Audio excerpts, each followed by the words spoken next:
تاریخ۔ ناظرین، جب امام حسین علیہ السلام نے لشکر یزید سے ایک رات کی مہلت کا وقت لے لیا تو امام حسین علیہ السلام نے اپنے خاندان کے تمام افراد اور اصحاب کو جمع کیا اور کہا، آگاہ ہو جاؤ، مجھے یقین ہے کہ کل ہماری ان دشمنوں کے ساتھ جنگ ہوگی۔ میں تمہیں اجازت دیتا ہوں کہ تم سب کسی پرامن جگہ کی طرف روانہ ہو جاؤ۔ میری طرف سے تم پر کوئی بار اور کوئی رکاوٹ نہیں، کیونکہ کل تک جو بھی میرے ساتھ ہوگا اس کی شہادت یقینی ہے۔ میں نہیں چاہتا کہ تم لوگ میری وجہ سے کسی پریشانی اور تکلیف کا سامنا کرو، کیونکہ ان لوگوں کو صرف مجھ سے غرض ہے۔ اگر میں ان کے ہاتھ لگ گیا تو باقی سب سے لاپرواہ ہو جائیں گے۔ یہ سن کر امام حسین علیہ السلام کے بھائیوں، بیٹوں، بھتیجوں اور اصحاب نے کہا، ہم آپ علیہ السلام کو چھوڑ کر کیوں جائیں؟ اس لیے کہ آپ کے بعد زندہ رہیں۔ خدا ہمیں وہ دن ہی نہ دکھائے کہ ہم دنیا میں ہوں اور آپ علیہ السلام ہمارے ساتھ نہ ہوں۔ سب سے پہلے حضرت عباس ابن علی علیہ السلام نے گفتگو کی اور آپ کے بعد دیگر ہاشمی نوجوانوں نے اپنے خیالات اور جذبات کا اظہار کیا، اور ان کے بعد امام حسین علیہ السلام نے حضرت عقیل کے بیٹوں کو مخاطب ہو کر کہا کہ تم لوگوں کے لیے مسلم کی شہادت ہی کافی ہے۔ میں تم لوگوں کو اجازت دیتا ہوں کہ تم لوگ یہاں سے چلے جاؤ۔ یہ سن کر بنو عقیل نے کہا کہ ہم اگر آپ علیہ السلام کو تنہا چھوڑ کر چلے جائیں تو کل خدا کو اور رسول خدا صلی اللہ علیہ وآلہ وسلم کو کیا جواب دیں گے کہ ہم نے اپنے بزرگ سید و سردار اور آپ کے بیٹے کو موت کے ڈر سے تنہا چھوڑ دیا۔ خدا کی قسم، ہم آپ علیہ السلام کو تنہا چھوڑ کر نہیں جائیں گے، بلکہ ہم اپنی مال، جان اور اولاد کو آپ پر قربان کر دیں گے۔ ہم تب تک آپ علیہ السلام کے ہمراہ ان فوجوں سے جنگ کریں گے جب تک ہمیں آپ کے ساتھ موت نہ آ جائے۔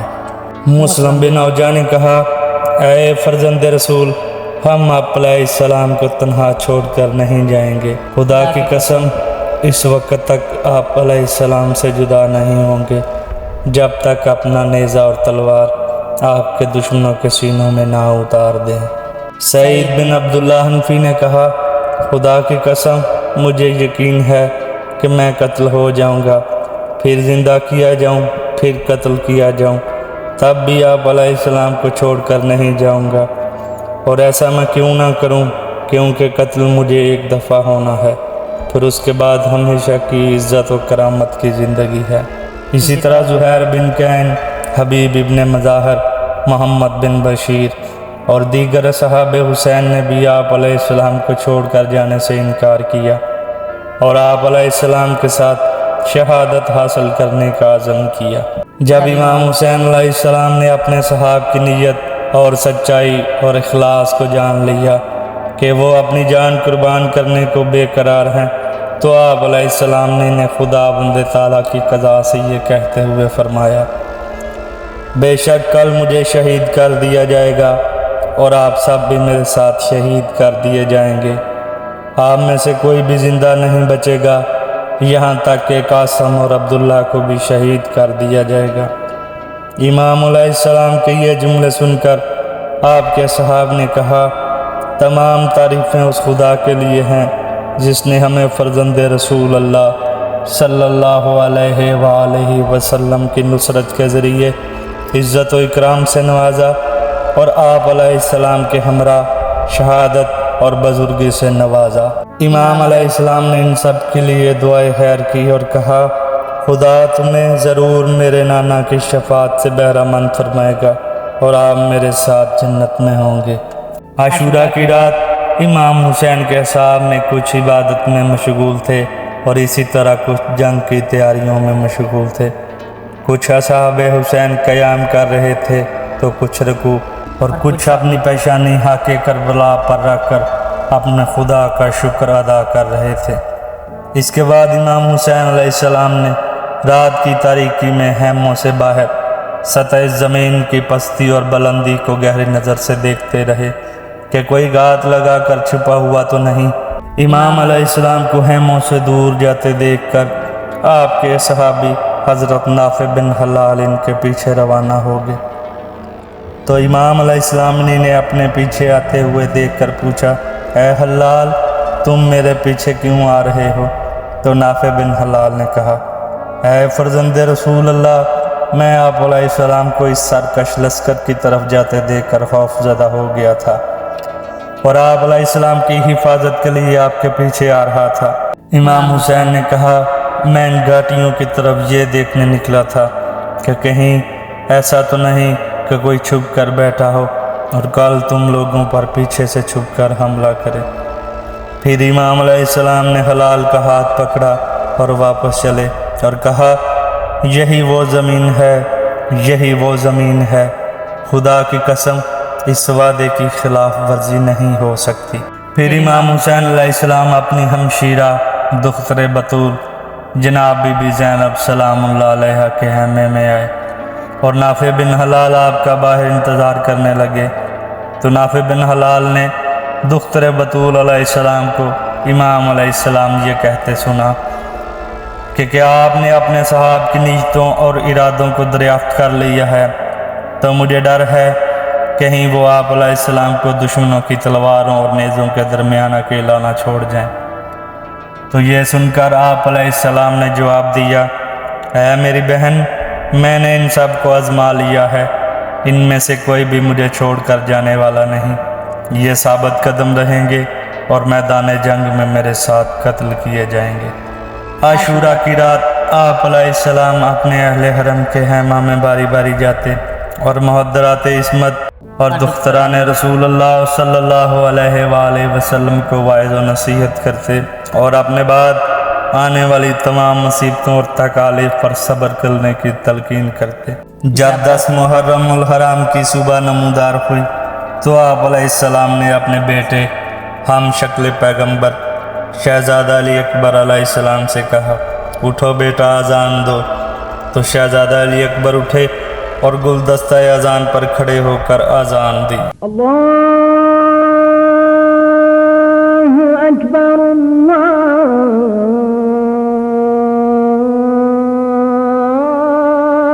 اکبر۔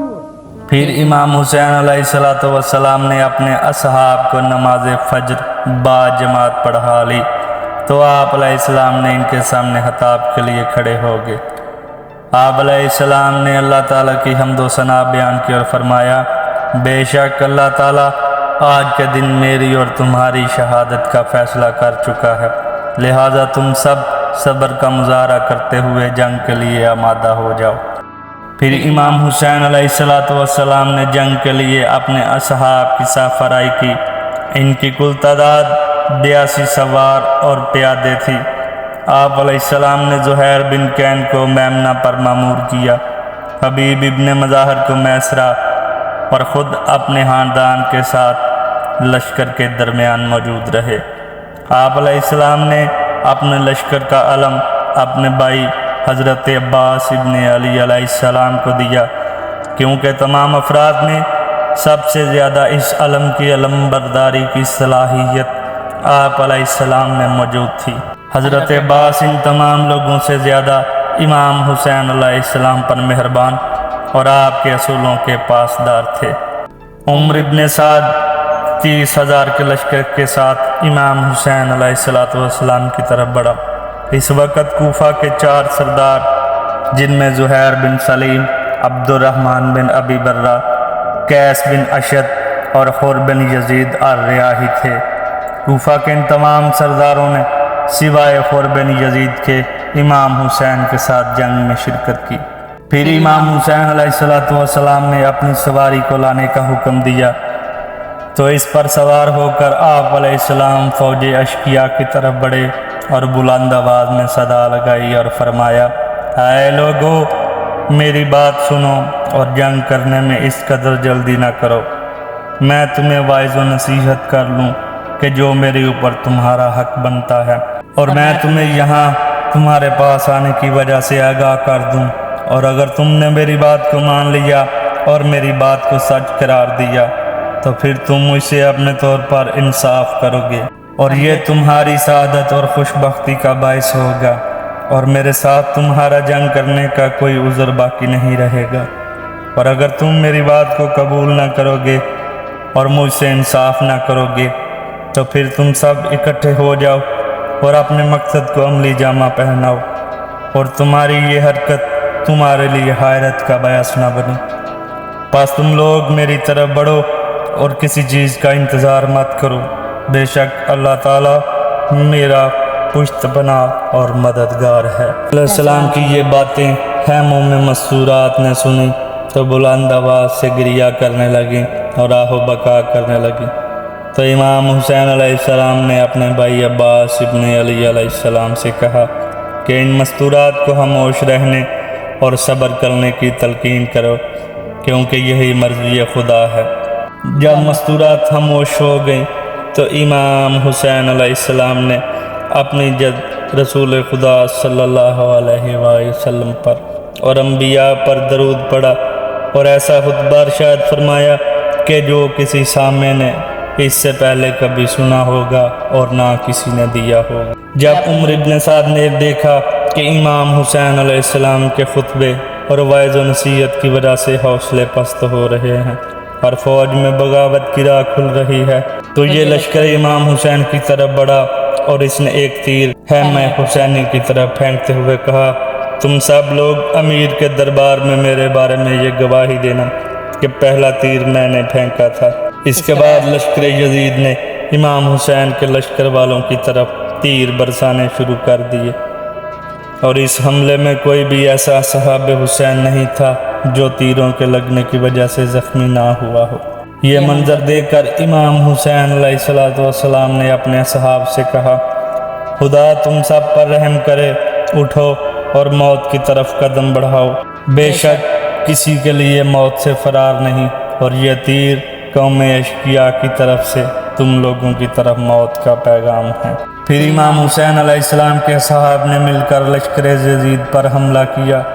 وہ 1 گھنٹہ تک دشمنوں سے جنگ کرتے رہے، اور اس جنگ کے دوران اڑنے والی غبار کے بیٹھنے تک امام حسین علیہ السلام کے تقریباً 50 ساتھی شہید ہو چکے تھے۔ کربلا کے اس میدان میں اٹھنے والی اس گرد و غبار سے ہر طرف بس مارو مارو کی آوازیں آ رہی تھیں، اور امام حسین علیہ السلام کے ساتھی ایک ایک کر کے شہید ہوتے چلے گئے۔ لیکن جب حضرت عباس علمبردار علیہ السلام شہید ہوئے تو مستورات نے رونا چلانا شروع کر دیا اور واہ محمدہ واہ محمدہ واہ غربتہ کی صدائیں لگانا شروع کی، اور امام حسین علیہ السلام نے اپنے بھائی کی لاش کو دیکھ کر کہا، اے میرے دلاور بھائی، آپ نے مجھے تنہا چھوڑ دیا ہے۔ حضرت عباس علیہ السلام کی شہادت کے بعد امام حسین علیہ السلام نے اپنے ارد گرد دیکھا تو آپ علیہ السلام کو کوئی بھی اپنا ناصر و مددگار نظر نہیں آیا۔ آپ نے اہل بیت اور اصحاب کے لاشوں کی طرف نظر کی جو کہ قربانی کے جانوروں کی طرح گنج شہیدہ میں ذبح ہوئے پڑے تھے۔ آپ علیہ السلام نے اس وقت بیواؤں کی آوازاری اور بچوں کی چیخ و پکار سنے تو بلند آواز سے فرمایا، کیا کوئی ہے جو رسول خدا کے خاندان کی مستورات کی حفاظت کرنے والا ہو؟ کیا کوئی ایسا توحید پرست ہے جو ہمارے متعلق خوف خدا رکھتا ہو؟ کیا کوئی ایسا ہے جو خوف خدا اور پیغمبر رسول اللہ کی وجہ سے ہماری مدد کرے؟ امام حسین کے اس غربت اور تنہائی کے عالم میں اس استغاثہ کی یہ جملے سن کر خیموں میں مستورات کے گریہ کرنے کی آوازیں بلند ہوں۔ وہ آپ علیہ السلام کے بیٹوں، بھائیوں اور صحاب کے لاشوں کو دیکھ کر واہ محمدہ واہ محمدہ واہ غربتہ اور واہ حسینہ کی آوازیں لگا رہی تھیں۔ تو اسی دوران امام سجاد علیہ السلام ایک عصا کا سہارا لے کر اپنے بابا کے اس استغاثہ پر لبیک کہتے ہوئے بستر بیماری سے اٹھے اور میدان کی طرف چلنے لگے، تو امام حسین نے یہ منظر دیکھ کر بطول زادیوں سے کہا کہ انہیں روک لو، کہیں ایسا نہ ہو کہ زمین آل محمد کی نسل سے خالی ہو جائے۔ جب آپ کے تمام بھائی، بیٹے، جوان اور اصحاب قتل ہو چکے تو آپ علیہ السلام اپنے اہل حرم، محدرات عصمت اور رسول زادیوں سے اپنا آخری سلام کہنے کے لیے خیمے میں تشریف لائے۔ آپ نے اپنے سر پر اپنے نانا رسول اللہ کا امامہ باندھا، جس کے دونوں اطراف سے سرے لٹک رہے تھے۔ رسول خدا کی چادر اوڑھی اور سید الانبیاء حضرت محمد صلی اللہ علیہ وآلہ وسلم کی تلوار حمائل کی۔ پھر آپ علیہ السلام نے ایسا لباس مانگا جو کوئی رغبت نہ رکھتا تھا۔ آپ نے یہ لباس اپنے ظاہری لباس کے نیچے پہن لیا تاکہ اسے کوئی نہ اتارے، کیونکہ امام حسین علیہ السلام جانتے تھے کہ شہادت کے میدان میں آپ کی لاش پر لوٹ مار کی جائے گی۔ پھر امام حسین علیہ السلام نے تمام مستورات سے کہا، اے میری بہنوں اور بیٹیوں، یہ میرا تم سب کو آخری سلام ہے۔ امام حسین کے یہ آخری الفاظ کہنے تھے کہ تمام خیموں میں مستورات کا ماتم شروع ہو گیا، اور واہ محمدہ، واہ غربتہ اور واہ حسینہ کی صدائیں بلند ہونے لگیں۔ مستورات کہنے لگی کہ اے فرزند رسول، اے ہمارے بھائی، کاش آج کا یہ دن دیکھنے سے پہلے ہم مر گئی ہوتی، مگر اس طرح آپ کو الوداع اور رخصت ہوتے ہوئے نہ دیکھتی۔ آپ کے بعد ہمارا خدا کے سوا کون مددگار ہوگا؟ پھر امام حسین علیہ السلام نے تمام مستورات کو صبر کرنے کی تلقین کی اور لباس سفر پہن لینے کا حکم دیا اور فرمایا، امتحان و آزمائش کے لیے تیار ہو جاؤ اور آگاہ ہو جاؤ کہ اللہ تمہارا نگہبان ہے اور تم سب میرے بعد اس کی حفاظت میں ہو، اور ان قریب وہ تمہیں ان دشمنوں کے شر سے نجات دلائے گا اور تمہارے معاملہ کو بخوبی انجام تک پہنچائے گا، اور تمہارے دشمنوں کو مختلف قسم کے عذاب میں مبتلا کرے گا، پس خدا تمہارا حامی و ناصر ہے۔ پھر امام حسین علیہ السلام جب میدان جانے کے لیے نکلے تو کوئی بھی ایسا نہ تھا جو آپ علیہ السلام کو سوار کرتا، کیونکہ آپ علیہ السلام نے ہر شہید کو میدان جنگ کی طرف رخصت کرتے وقت خود اپنے ہاتھوں سے سوار کیا تھا۔ امام حسین علیہ السلام اپنے راہوار پر بیٹھ کر میدان کی طرف نکل کھڑے ہوئے۔ آپ علیہ السلام اس وقت فوج یزید کے سامنے بالکل تنہا تھے۔ آپ علیہ السلام نے فوج یزید کے سامنے اپنا آخری خطبہ دیا اور فرمایا، اے لوگو، کیا میرے سر پر جو امامہ ہے وہ رسول خدا کا نہیں؟ میرے پاس جو تلوار، لباس اور جنگی سامان ہے، کیا یہ پیغمبر خدا صلی اللہ علیہ وآلہ وسلم کا نہیں؟ تو سب نے جواب دیا، ہاں۔ تو پھر امام علیہ السلام نے کہا، تم کیوں مجھے قتل کرنا چاہتے ہو؟ تو انہوں نے کہا، اپنے امیر کے حکم کی اطاعت میں۔ تو امام علیہ السلام نے کہا، اے لوگو، تم پر ہمیشہ خدا کا عذاب رہے گا اور ذلت و رسوائی تمہارا مقدر بن چکی ہے۔ امام حسین علیہ السلام اپنی تلوار کو لہراتے ہوئے قوم اشقیاء کی طرف بڑھے اور انہیں مقابلے کے لیے بلایا، اور جو بھی آپ علیہ السلام کے مقابلے میں آتا آپ اسے جہنم واصل کر دیتے۔ یہ منظر دیکھ کر عمر ابن سعد نے کہا کہ یہ فرزند علی ابن ابی طالب ہے، یہ عرب کے سب سے بڑے بہادر کا بیٹا ہے، یہ اس طرح تمہارے قابو میں نہ آئے گا، تم سب مل کر اس پر حملہ کرو۔ پھر 4000 تیر اندازوں نے تیروں کی بوچھاڑ کر دی۔ اس کے بعد قوم اشقیاء نے امام حسین علیہ السلام پر ہر طرف سے حملہ کرنا شروع کر دیا۔ امام حسین علیہ السلام صبح سے اپنے پیاروں کی لاشیں اٹھا اٹھا کر تھک چکے تھے، تو امام علیہ السلام تھک کر بیٹھے ہی تھے کہ ایک ملعون نے آپ علیہ السلام کی پیشانی پر پتھر مارا، جس کی وجہ سے آپ علیہ السلام کا چہرہ مبارک خون سے بھر گیا۔ پھر کسی نے آپ کو تیر مارا تو کسی نے تلوار۔ تو امام حسین علیہ السلام نے اپنے دونوں ہاتھوں میں اپنے لہو کو بھر کر فرمایا، اے میرے پروردگار، تو جانتا ہے کہ یہ قوم اشقیاء اس شخص کو قتل کر رہی ہے کہ اس وقت اس زمین پر میرے سوا کوئی فرزند رسول نہیں۔ پھر امام علیہ السلام نے اپنی پشت سے تیر نکالا تو خون کے فوارے چھوٹ گئے، اور اس خون کو بھی آپ علیہ السلام نے اپنے ہاتھوں میں لے کر اپنے چہرے پر مل لیا اور فرمایا میں اس طرح اللہ تعالیٰ اور رسول خدا صلی اللہ علیہ وآلہ وسلم سے ملاقات کروں گا کہ جس طرح اپنے خون سے اپنے آپ کو حجاب کر رکھا ہے، اور میں یہ کہوں گا کہ اے نانا جان، مجھے فلاں فلاں شخص نے قتل کیا ہے۔